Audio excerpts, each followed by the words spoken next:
everyone? It's 999 Releases. I'm doing well. Hope y'all are doing well. Today's video is going to be an album ranking video or album ranking / review video. And I've been thinking about doing this for a while, and I just said, fuck it.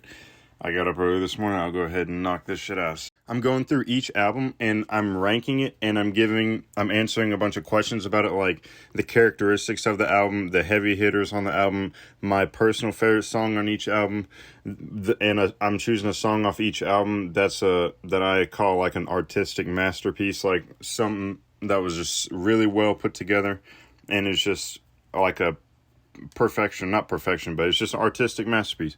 And then at the end of each album, I'll put describe the album impact and the circumstances around the album upon its release. So we'll start off with Goodbye and Good Riddance, just because that's the first one. And for the characteristics of this album, I put sad, melodic, and raw and passionate, just because he was just kind of putting his all into it, and you could tell there was a lot of passion behind each song, because he's so sad or talking about drugs.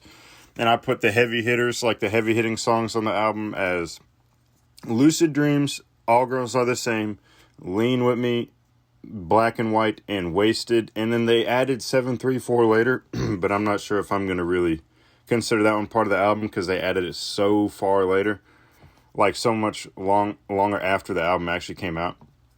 And for my personal favorite, I put Lean With Me as like my favorite song on the album. It's just a real deep song, and I just like the tone of the song, and it's a great song in my opinion. And for the impact and the circumstances around the album, it was really his first official album of right when he's fresh on the scene with the Lucid Dreams and the All Girls Are the Same hype behind him.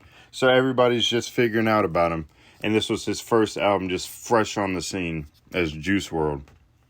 And the next album is World on Drugs, and this album was more of like a big stamp upon him in the industry, like coming in and being one album in and then already getting a collab album with Future. It's kind of just like him, like his monumental stamp into the game. And for the characteristics of this album, I put it was hard as fuck and repetitive. I mean, yeah, that's just what I came up with for it. I listened through the whole thing again. And for the heavy hitting songs, I put Jet Lag, Astronauts, Fine China, Different, Realer and Realer, and Hard Work Pays Off. And my personal favorite was Jet Lag or Different. I couldn't really decide. I loved Juice WRLD's verse on Different. It was fucking insane. But the artistic masterpiece, I had to go with Jet Lag just because of the soundtrack and Juice WRLD's voice on the whole song. I was really a fan of that song. The next album was obviously Death Race for Love. It came out after World on Drugs. And the circumstances around this album, it was when Juice was like just fucking scorching hot, like in a sense of like career-wise. He was just on fire. He's on the top of the world. And this is the album where he just went and put his versatility and skill and creativity all on full display. He's just in my opinion, his most creative album he ever made, and to date, plus the ones that like came out after he died. This album was his most creative album. And for the characteristics, I put sad. Like, it's sad, and it has a love tone to it, and melodic, versatile, creative, euphoric, and energetic. I put euphoric because on a lot of the soundtracks, they're really complex soundtracks with a lot of shit going on. The bass and the different melodies going on in it, along with Juice WRLD's, how he's going along in the songs. So I put euphoric on there as well as creative. In the heavy hitters, I put Empty, Maze, Big, Robbery, Flaws and Sins, Who Shot Cupid, Ring Ring, The Bee's Knees, and Won't Let Go, Make Believe. And they technically added Bandit to it, but I'm not no. They're not just going to throw that in there. I'm not considering that a song off Death Race for Love. That's its own thing. But yeah, so it had 10 heavy hitters. My personal favorite song was Maze. That's when I really started getting into Juice WRLD. When I heard the song Maze, I was like, dude, holy fuck. This nigga Juice WRLD is like so versatile. It's insane. But for the artistic masterpiece, I put The Bee's Knees, which a lot of y'all are probably gonna talk shit about. But in my opinion, The Bee's Knees, that song is like insane. He switches up his flow so many times, and the soundtrack is so complex and weird, but it's good at the same time. I love The Bee's Knees. And then we move on to the next album, which was Legends Never Die. And this obviously was a super heavy hitting album. The circumstances around it was obviously it was our first time hearing Juice WRLD after his death. And they obviously came out with the single Righteous, which was supposed to be the single for Outsiders, which was going to be his next album before he died. But obviously he died and they took it a different route. And this album was just meant to be like honoring Juice WRLD after his passing. And super heavy hitting album. For the characteristics of this album, I put sad, passionate, love, overwhelming, and for some reason I put passionate again, my fucking stoned ass. But yeah, sad, passionate, love, overwhelming. And it's kind of eerie. I would put eerie onto the characteristics too. It's just got a certain like death tone to it, I don't know how to describe it. But the heavy hitters, I put Conversations, Titanic, Bad Energy, Righteous, Blood on My Jeans, Smile, Hate the Other Side, Life's a Mess, Come and Go, Fighting Demons, Wishing Well, Up and Away, Stay High, Can't Die, and Man of the Year, which is 15 heavy hitters. That's a fucking lot. And my personal favorite song on the album was Wishing Well. In the artistic masterpiece, I had to go with Can't Die. It's just such a versatile song and it has so much going on. That was the one I put as the artistic masterpiece.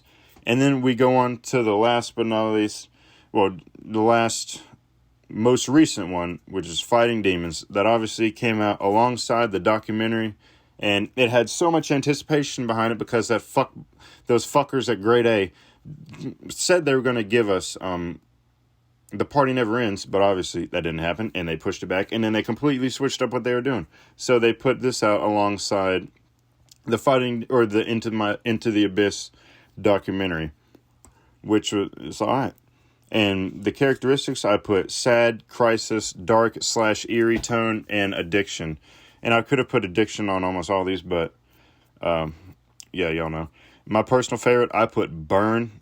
The heavy hitters, fucking hell, got Burn Already Dead, Cigarettes, You Wouldn't Understand, Sometimes, Rockstar in His Prime, Doom, Feline, Relocate, Juice WRLD Speaks To, Until the Plug Comes Back Around, From My Window, Girl of My Dreams, and Feel Alone, and My Life in a Nutshell. And if y'all got something to say about the fucking Juice WRLD Speaks To, Suck My Dick, that fucking shit was insane. Even though it wasn't like a official song or whatever. I guess it is technically now, but that whole shit was insane.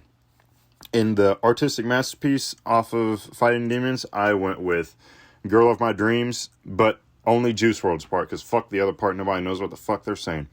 But the Girl of My Dreams, he just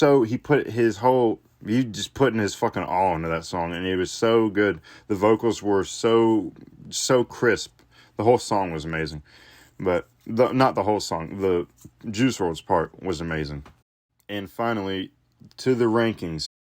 Number 5, I put World on Drugs.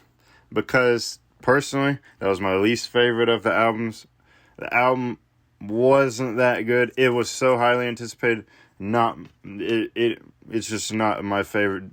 It's my least favorite of all the albums that Juice WRLD officially put out. Number 4, y'all might shit on me, but going along the lines of looking at how stacked some of these other albums are, at number 4, I put Goodbye and Good Riddance. I know y'all are probably gonna fucking shit on me for that, but just going by how stacked these, like, the other ones are, I had to put it at 4. But obviously, Goodbye and Good Riddance was his fresh on the scene album, and it's a classic. It has some classic songs. But some of these other albums are super just fucking stacked. And number 3, I got Fighting Demons. I know y'all are probably gonna shit on me for putting that over Goodbye and Good Riddance, but hey, fucking hate on me if you want. But they literally put so many fucking songs on Fighting Demons, like so many anticipated songs. It's like, it's just not an overkill, but it's just so many. Like Burn that song was like my personal grail. I love that song. Even though they fucked that song with the fucking bang bang in the chorus, Burn, that shit was insane. But yeah, I had to go with Fighting Demons for number 3 just because how fucking stacked it is. Number 2, I got Death Race for Love just because of the creativity of that album. It was fucking insane. He was super versatile. I feel like everybody underappreciates how insane he went on that album. I love that album. And obviously, number 1, I had Legends Never Die just because it was such a heavy impact album right after he died. And they had so many stacked. It was so stacked.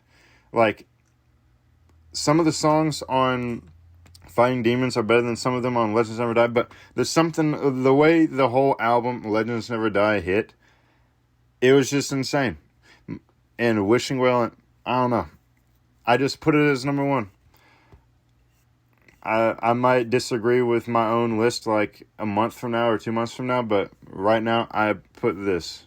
So yeah, I got Legends Never Die, number 1. Number 2, Death Race for Love. Number 3, Fighting Demons. Number 4, Goodbye Good Riddance. And number 5, World on Drugs. So that's the video. Thank you all if you watched this this far. I appreciate every one of my subscribers. Go comment what you all's ranking would be. I appreciate all you. Thank you. Have a good day. 99 releases, and I'm out.